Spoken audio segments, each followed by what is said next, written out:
햇볕 알레르기 경우에 증상이 가벼운 경우에는 국소적인 부위가 단지 좀 붓고 살짝 두드러기가 올라온다든지 붉어진다든지 가려운 정도, 이런 정도로 가볍게 올라올 수도 있고요. 하지만 심한 경우에는 진물이 나거나 상처가 나거나 심지어는 출혈이 생기는 경우도 있습니다.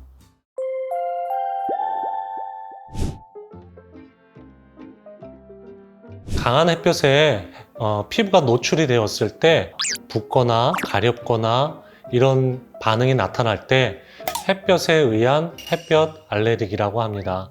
햇볕 알레르기 증상은 가벼운 경우에는 얼음찜질을 하거나 시원하게만 해줘도 사라지는 경우가 있는데, 증상이 강하게 나타날 때는 붓거나 진물이 나거나 상처가 날 수도 있기 때문에 이런 경우에는 증상을 빨리 잡아주는 치료가 필요합니다. 햇볕 알레르기가 생기는 이유는 햇볕 안에 들어있는 자외선 때문입니다. 자외선이 피부를 투과해서 피부 밑에 있는 면역세포를 자극해서 그 면역세포가 알레르기 반응을 보이는 것을 우리가 이제 햇볕 알레르기가 생기는 이유가 되는데요. 이렇게 피부층 아래에 있는 면역세포가 햇볕에 대해서 알레르기 반응을 보이는 이유는 선천적인 원인이 있을 수도 있지만 그 외에 어떤 복용하고 있는 약이나 아니면 어떤 피부에 바르고 있는 제품의 어떤 특정 성분이 햇볕에 반응을 해서 나타나는 경우도 있습니다. 하지만 우리가 주위에서 흔히 볼 수 있는 원인 중에 하나는 아토피 피부염이나 기타 여러 가지 염증성 피부 질환을 가지고 있는 분이 햇볕에 노출됐을 때 그 증상이 악화되면서 나타나는 햇볕 알레르기가 볼 수 있습니다. 햇볕 알레르기 경우에 증상이 가벼운 경우에는 국소적인 부위가 단지 좀 붓고 살짝 두드러기가 올라온다든지 붉어진다든지 가려운 정도, 이런 정도로 가볍게 올라올 수도 있고요. 하지만 심한 경우에는 진물이 나거나 상처가 나거나 심지어는 출혈이 생기는 경우도 있습니다.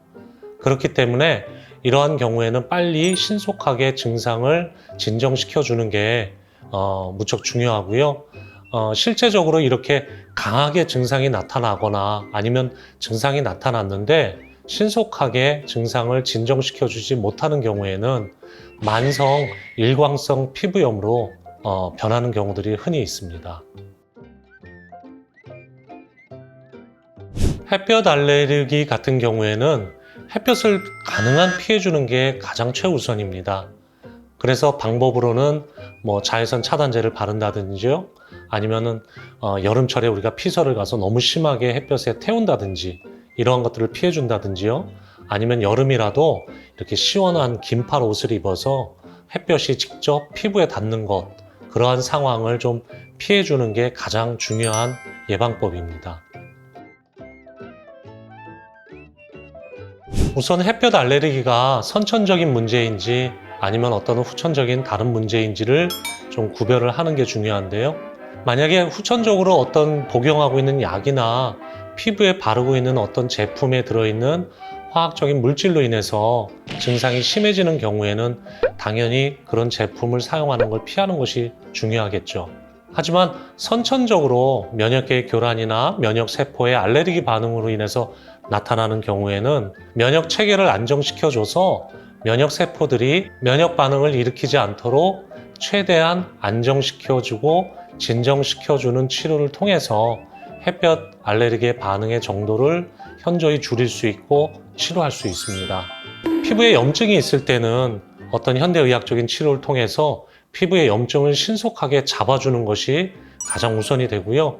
또 면역체계의 교란으로 인해서 너무나 쉽게 알러지 반응이 나타날 때는 어떤 한방적인 치료나 관리를 통해서 면역체계를 바로 잡아주고 안정시켜주는 것이 중요한 치료 방법입니다.